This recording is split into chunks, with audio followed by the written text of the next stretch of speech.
System of a Down on Uranium. Wake up! Wake up! Grab brush and put a little makeup. I just got to fade away. Why'd you leave the keys upon the table? Superman told me that we needed to make a double type of record. We do kind of need you to answer the questions in order to put the interview together. You hate us, don't you? The room gets heated. If you think it's a waste of time, then I'll leave. I don't, but you don't want to be here. You just said that, so why are you here? If I'm here, I'm going to answer the questions the way I'm going to answer the question. If it's a waste of time for you, then leave. God, this interview is getting seriously tense. We like the show. I love Fuse.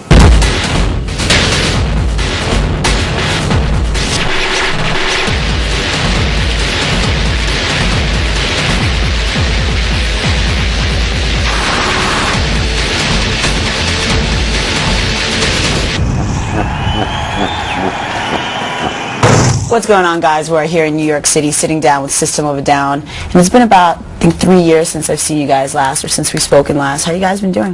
Good.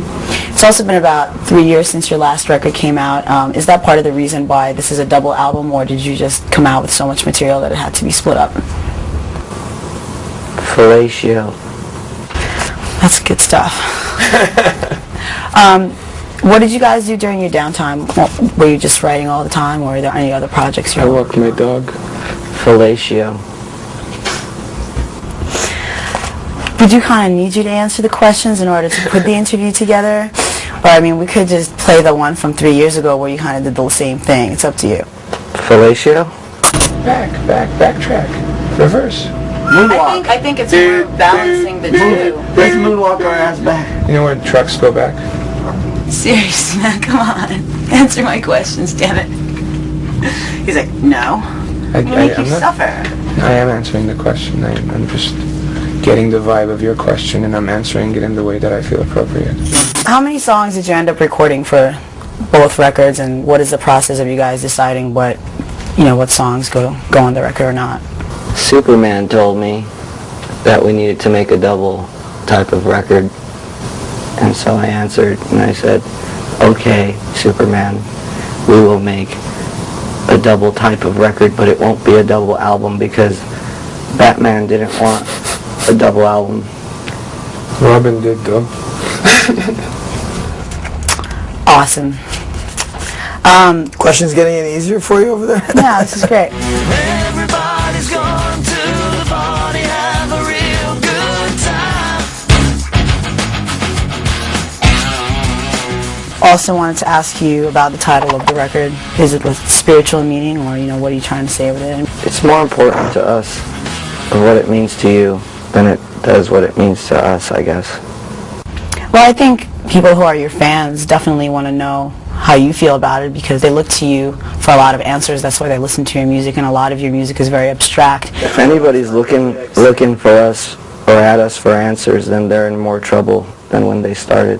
I don't know if it's answers, more of like It's the maybe same with us. guidance. We're looking for... Yeah, the point for us is to keep it open to interpretation because we want everybody to look at it and come up with their own thing. It's kind of to evoke Most some kind of of... the songs are personally about how screwed up I am lyrically in some ways. They have nothing to do with answers. Okay.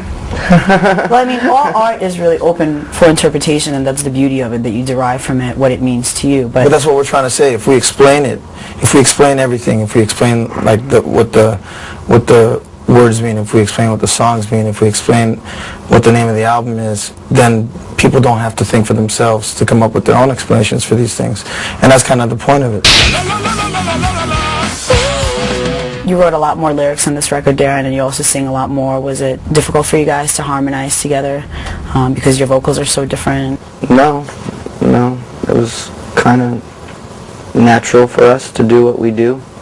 When me and Serge met, I was a singer and he was a keyboard player.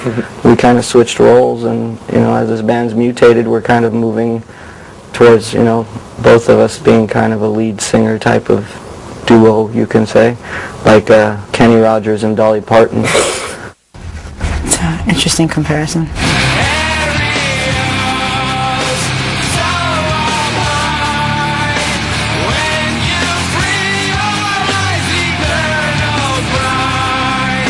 I'm sure you've been asked this plenty of times before, but the whole play on the words of... You hate us, don't you? I don't really hate anybody. You just really give me a hard time when I'm trying to... Give everybody a hard time, though. It's not just you. Well, I'm don't trying take it so personally. I don't. It's just really annoying. We give each other a hard time. I'm trying to... But we're annoying. I don't know you on a personal level. Perhaps you are. We're extremely annoying people, trust me. It's different when you're on TV and I'm trying to put together an interview that, you know, doesn't come off to kids like you guys are arrogant or whatever, which is what it kind of comes off. We are. We're very arrogant. Tell the kids we're very arrogant. I just told them we are very arrogant. And you should be too. We're not concerned about how we're perceived. Perception is the mother of deception. Coming up on Uranium. I was a prostitute on the street. You obviously didn't do too well for yourself. That's why you had to become a musician. Yeah, it didn't work out too well. Small venues that we played, we're just going back to that because in a lot of ways musically we feel like we've taken it to a new level. Dude, this interview's done, so whatever. No, we're still interviewing. That's all coming up next. I think that went very well.